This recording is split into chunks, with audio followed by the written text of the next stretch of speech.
And we're rolling, and you when I say go, wait 5 seconds, and then just start.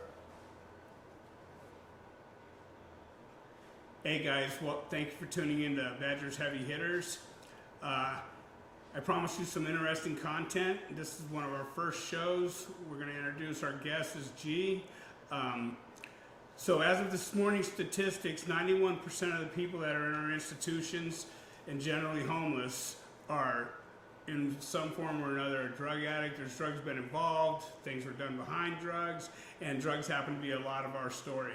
So with that said, I'm going to go ahead and turn this over to G, and he'll tell you a little bit about, you know, how things started out for him and how they progressed, and then what he's done about it, places he's been behind it, the tragedies he's seen, and where he's at today in life. So with that, G, you want to take over?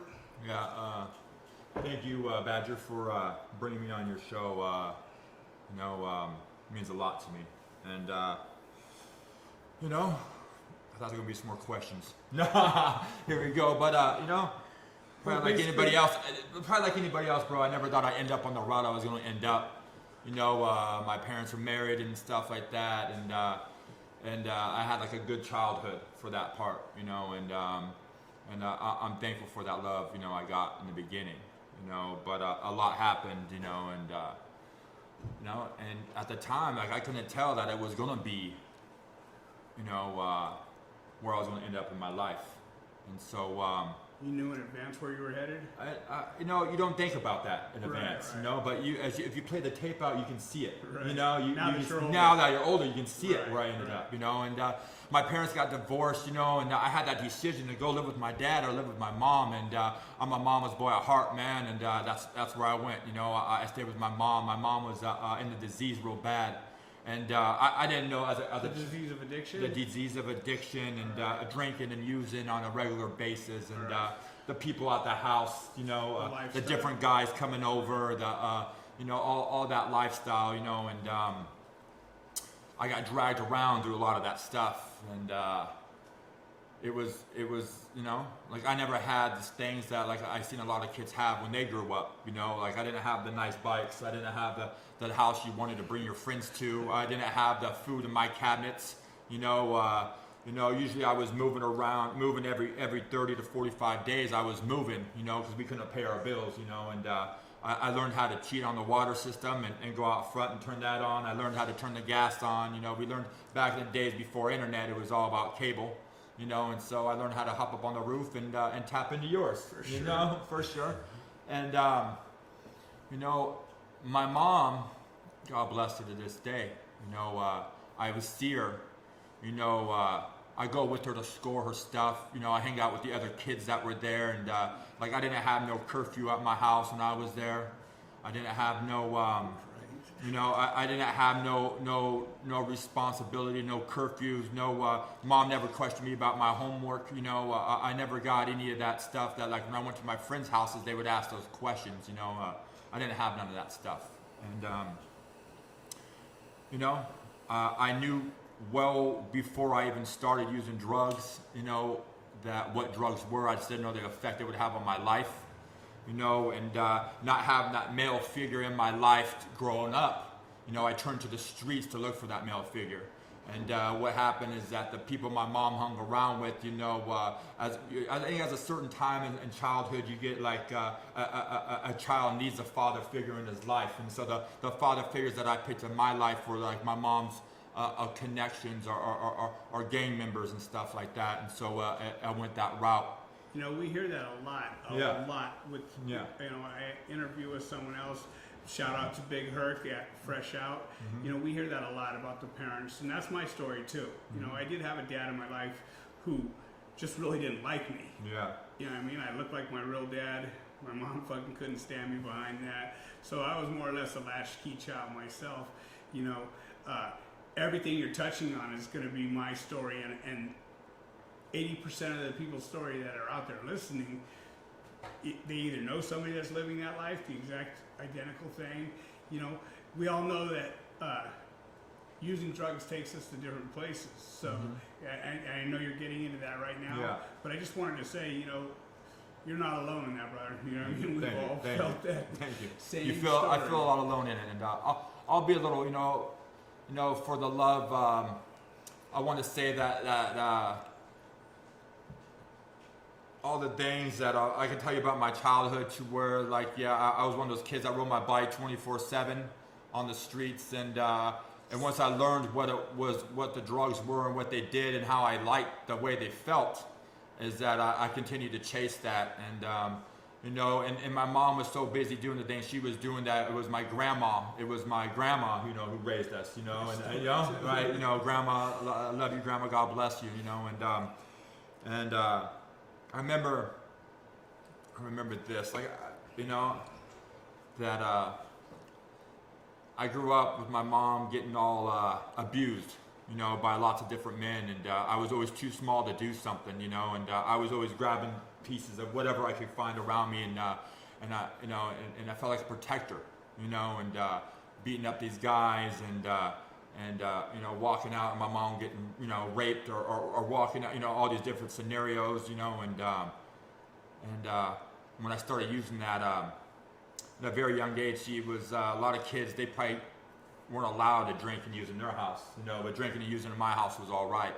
And so as I got into high school, and I was able to do that, you know, I wasn't attracted to hang out with those kids that were in my school. I was more hanging out with the kids that were 10 to 15 years older than me, that had things going on that I was attracted to, you know, the cars, the house, the tattoos, you know, the lifestyle of drugging, you know, slinging, and I loved it, you know, and since I didn't have nothing, and I seen how that, you know, that learned that little piece of hustle, you know, I got caught up in that hustle, you know, because even though I learned that there's no U-Haul behind a hearse, you know, there's no U-Haul behind a hearse, but all that stuff was very attractive to me, and I went after it, you know, and you know, from a very, you know, as a kid watching, you know, all the street fights go on, and hanging out, and you know, I grew up in the low income part of it, to where, like, you know, the trailer parks and apartments, you know, the place I called was Little Alcatraz. I had a lot of people sleeping in the backyards, in the bushes, and abandoned cars, and usually I wake up, and if I went to school that day, there'd be people out there with bonfires going on, and give me life lessons early in the morning on my way to school, you know. And I didn't have much, so I shared, like, you know, the kids that stayed in my little Alcatraz apartments, you know, like, we all shared clothes, because our parents never bought us nothing, you know. It was, you know, I may would have got that if I went and lived with my dad, but I stayed with my mom, because I wanted, you know, if I was at my dad's house, and I didn't want to abandon my mom, you know, a lot of it. I didn't want to abandon my mom, you know.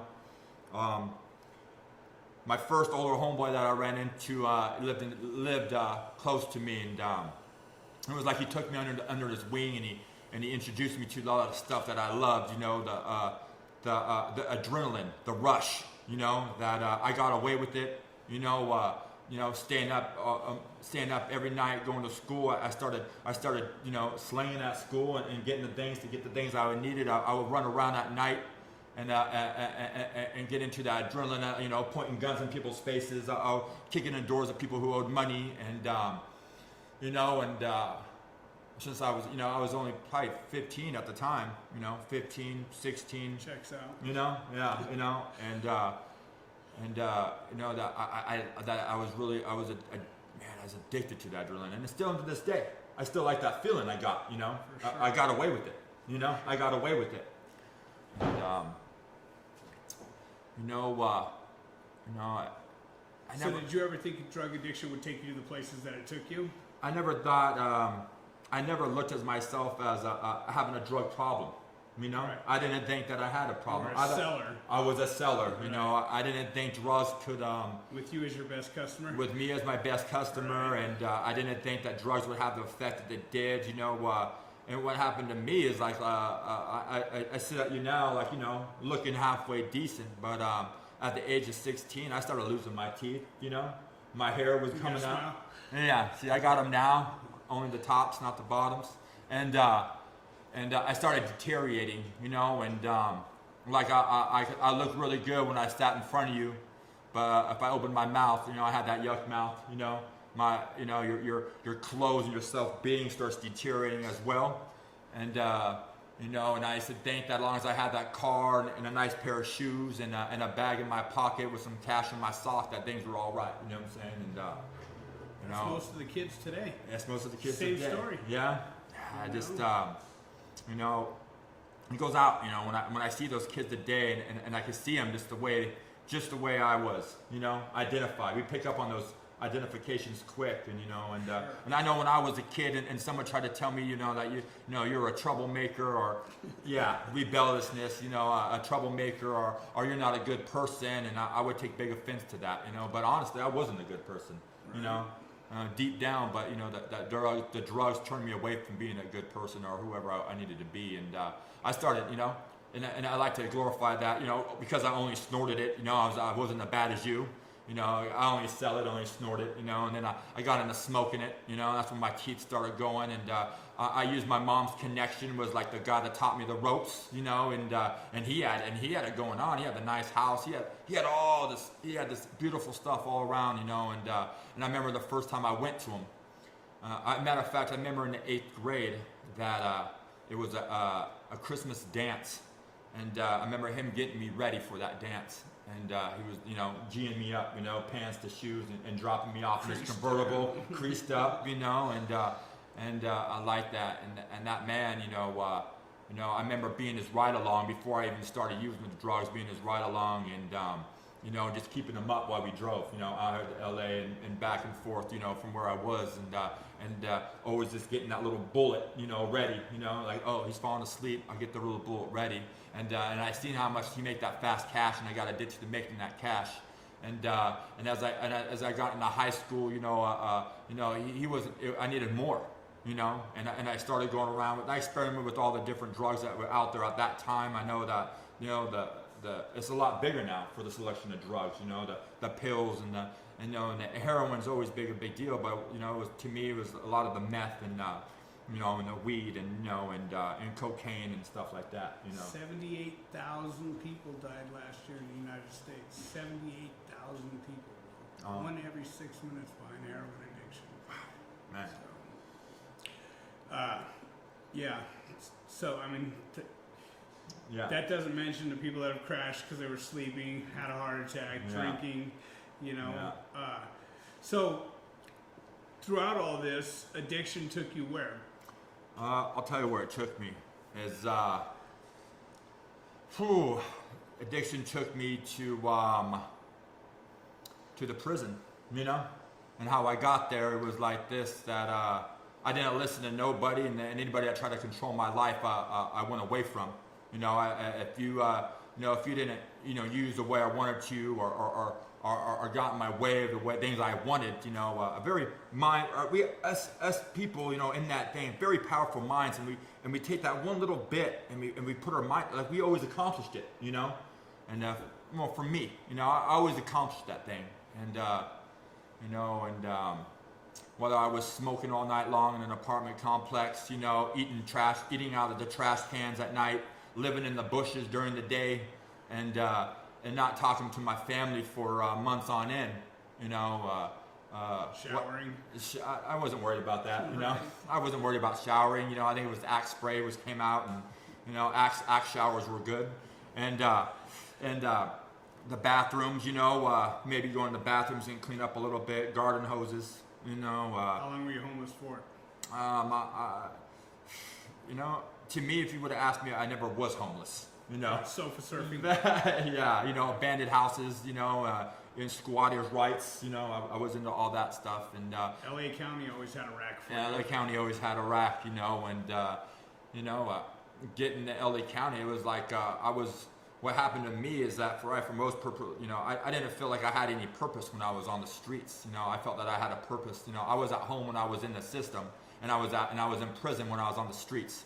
I didn't know how to live out there. I only knew how to sell, and do things, in the drugs and manipulation and the stealing and the thieving and living homelessly and thinking I was somebody, and then when I got into the jails, the drugs took, I just, doing lines, you know, and then I disappeared from my house. And it was like there wasn't no room at my house for me, you know. It was a grandma, my mom, my little sister, my nephew, you know, in a one-bedroom apartment, and I felt it'd be better for me to be outside running around, you know. And I stayed in, you know, and I stay at people's houses for days on end, you know, getting loaded, and then I go around eating, you know, Entenmann's out of the trash cans, Domino's pizza all the time, and that's the only one I needed to eat, you know. Hung out in front of the gas stations, you know, and for my, you know, going into county jail is. What'd you go to county jail for? You know, I got busted. If you don't mind saying. No, you know, I was the first time.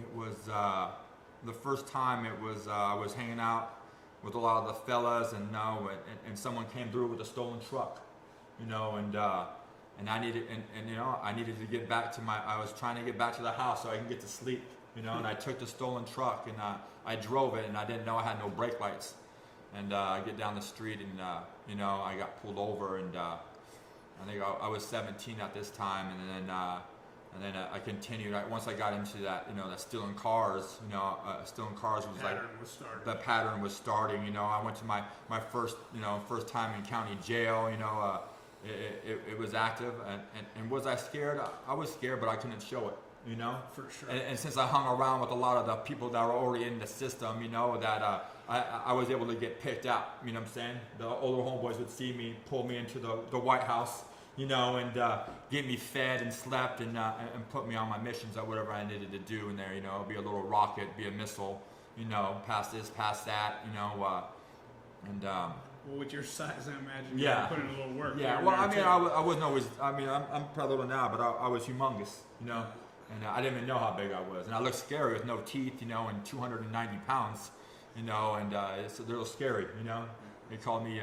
Here's my soups. Yeah, here's your soups. My disease, I would smoke myself into coma, you know.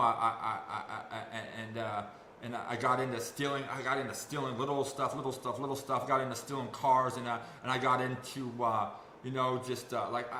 I wasn't worried. I never had a driver's license. I got me my first car when I was 15, you know, because I was doing the things you do. I ran across somebody who had that car, and I got something like 68, you know, traffic tickets in that one car, but the car was so beat up they never took it, you know, and the cops, it was a cops that constantly picked me up, you know. I went on, and at first it wasn't that bad. I get out, you know, and this times I go stay with my mom, and I soon would leave. I met a girl, you know, and she was way older. I stayed with her, and you know, the disease got me full-fledged, you know. And I always thought that since I was smoking it, that I was a lot better than the people slamming it, even though I hung out with all the people who injected it, you know. Count on it. Yeah, right. Yeah, and the disease is harmful, you know what I'm saying.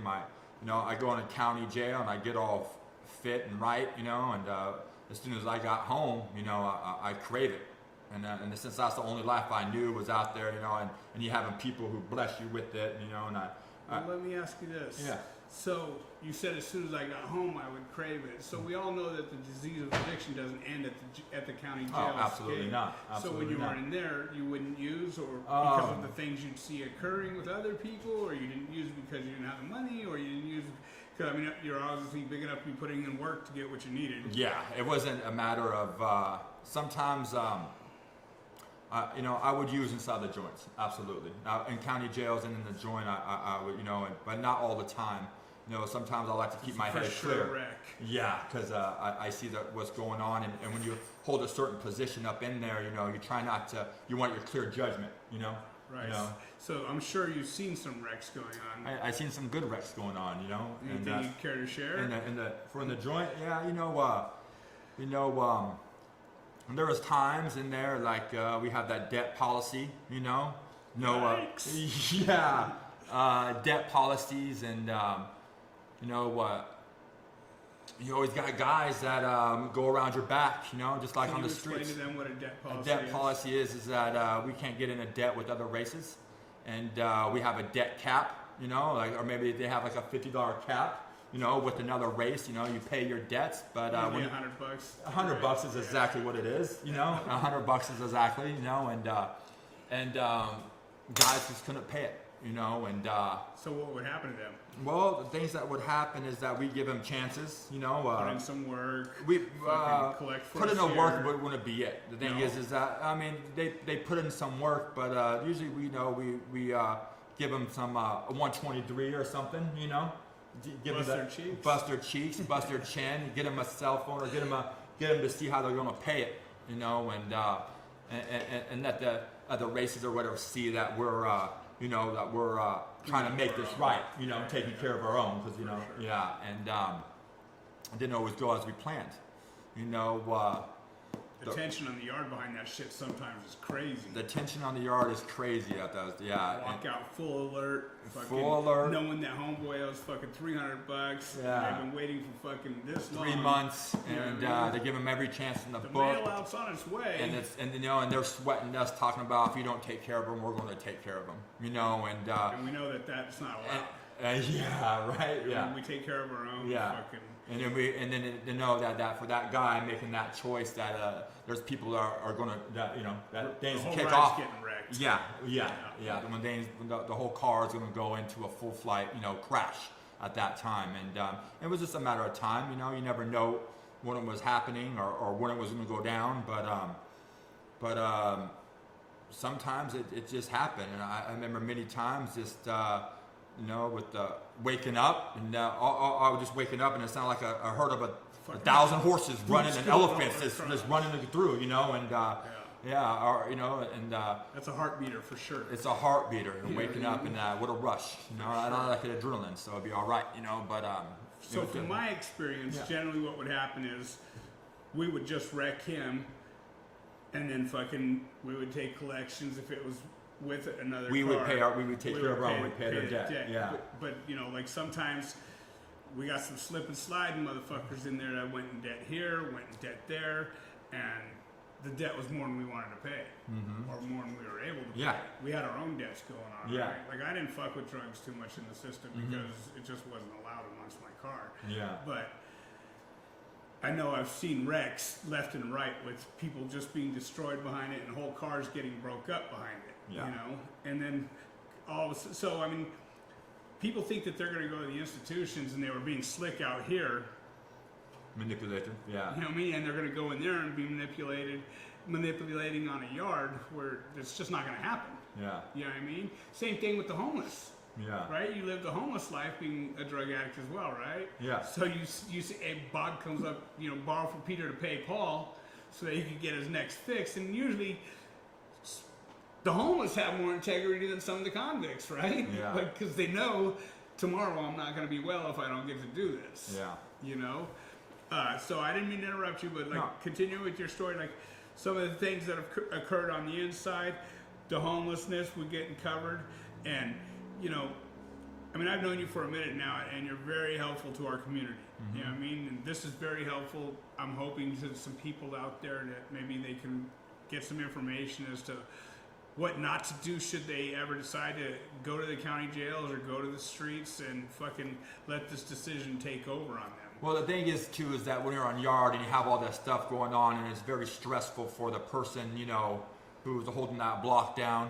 And but you know, for me, you know, we have that eagle eye, and so like you see the you know, on you know, going back to our cells, you would see like the difference, you know, of like this person going inside that cell and that person going inside this cell, you know, and then you know, and then like, you know, and you know, because we try not to have people knowing our next move, you know, and you know, and that goes for any race in there, you know. We never want them, you know, we want that surprise, and so a lot of times the deaths would happen, and even though that we're trying to, you know, as within a car, we're trying to take care of that dead. I would watch. I remember the times watching the you know, the people swapping the cells, you know, so they can be, you know, so their rocket can be closer to the target, and you know, and then you know, you have that, you know, little grace period right there just before, you know, from going in there and then going to chow, you know what I'm saying, and chow is dinner, you know, so you have that, you know, your afternoon yard, and then you go into for count, and then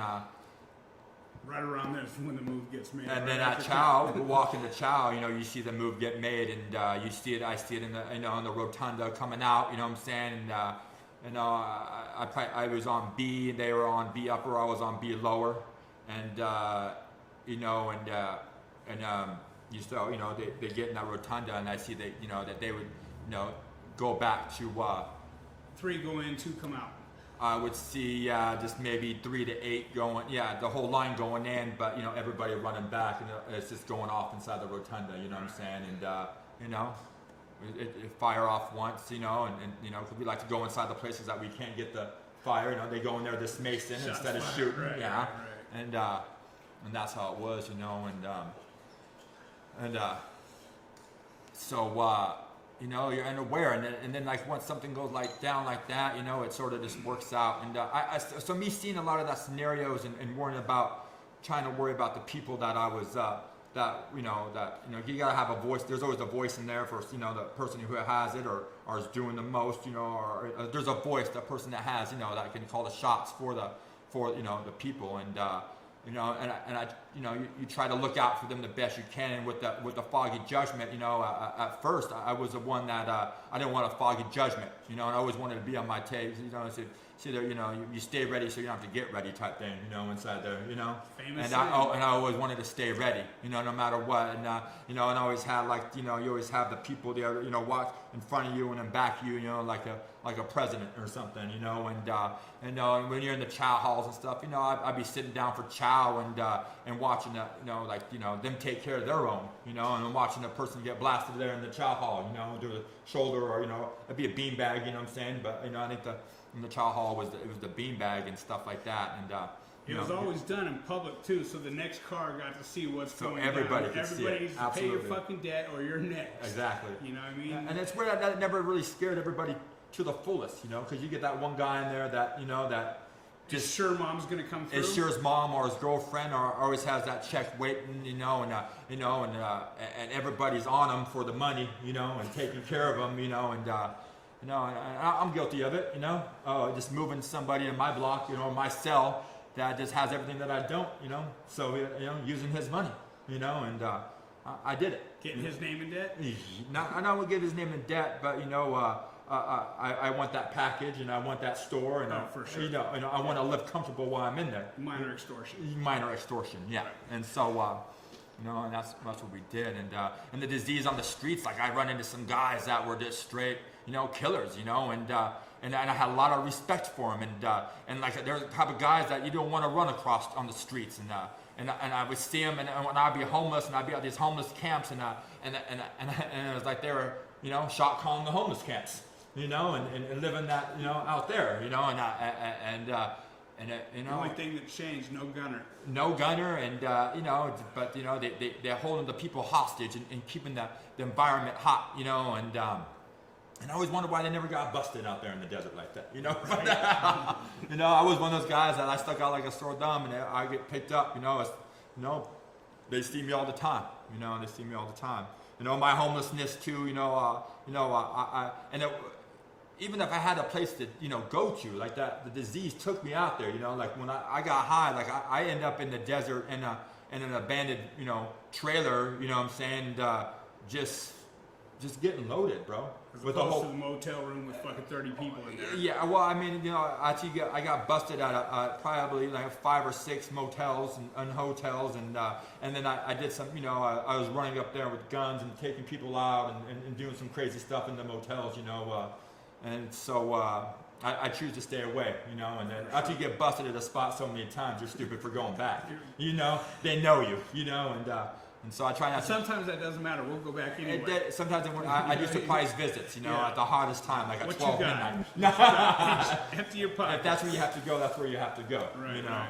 And that's where it was for me, and the whole point of that is the disease takes us places we do not want to go. Absolutely. But we're fucking happy to go there to do what we have to do. The insanity part of it is that every time I got out, that I knew exactly where I was going to go once I put that drink hit or fix in my system, but I continued to do it anyways. I knew exactly, no matter, and I won it. I mean, I sat there inside the system for many trips, and was like, I'm gonna be different. As I'm inside getting loaded, talking about how it's gonna be different for me when I get out.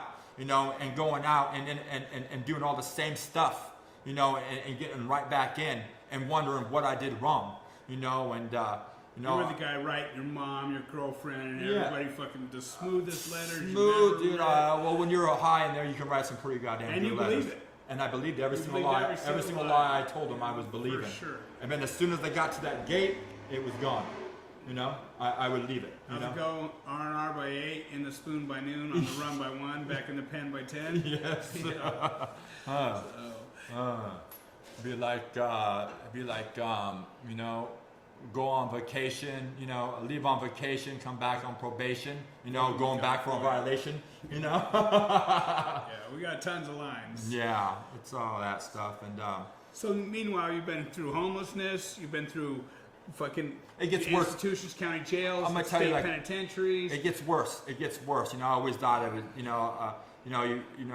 By this time, you know, it gets worse. I did my, you know, my first couple terms and stuff like this. And I got from the county time. I transferred up to the state time. You know, now I'm coming out big and healthy. You know, and my connections got bigger. And you know, this time I'm staying with my mom and you know, just trying to just to function there, you know, and the disease gets worse, you know, and I never was able to stay out longer than 45 minutes or 45 days, and 30 minutes or, you know, 30 days later, you know, I was trying to shake ways and find ways to, you know, to trick my parole officer, you know. I remember one time, you know, drinking a bottle of baking soda and going into the parole office thinking it would work, and it doesn't. How'd you And, feel? it felt like a soda can that we shook up. Right. You know, yeah, it's not a good feeling. And my homelessness, you know, the thing is about that homelessness, that where that disease takes you is like, you know, I remember, you know, I got into the, you know, my homelessness started off one way, but it got a lot worse as the time went on. You know, and I figured out when I was homeless and I hung around, you know, some people that you know, had a place to stay, you know, and I started to stay with them, you know, but running around with that backpack on with my dirty clothes, you know, and dirty syringes and you know, the marks, you know, the pick marks all over my arms here, you know, wrapped around with bandanas and walking down the street, you know, and The guy you see at every Chevron around here. the guy, asking for change. just like that, you know what I'm saying? Yeah, My shoes stinking, didn't fit. feet fucked up, yeah. fucking mouth fucked up. Mouth fucked up, yeah, stinking like, you know, like the back behind an alley, and I bet a lot of our viewers are looking at you right now going, I'm having a hard time believe it or picturing not, a lot of people I get nowadays, what I get today is, you've been to the penitentiary, you know? Because you have no ink on you. Because I have no ink on me, and I carry myself, you know, unless you know me, I mean, I've been to the penitentiary, you know, and even though I don't look it, you know what I'm saying, I still have maybe the stances and the verbalness and stuff like that of The it. awareness. The, you know, the sitting in the back, and I like that feeling though when someone says you've never been to jail. It's a nice feeling. It's right? it's a great feeling, Right. you know, and you know, I get that all the time. I bet. You know, you know, it's you know, what I've been doing, you know, to get far away from that. You know, you know, I remember being, you know, being in different joints and just like, you know, getting Same shit, different joint though, right? same shit, Same different exact joints. shit, You know, different constantly going back faces, through the different phases and fucking hot kites flying around. how guys find the love. I mean, like the relationship you would have with some guys in the yard, and then having to leave that guy is just you know, like I got love for those guys today. For sure. For the things that we did, totally you feel know, that, and I'll never see him again. Don't even probably know the real name, you know, and Right. you know, and Just knew his name was Badger. yeah, Right? yeah, it was bad.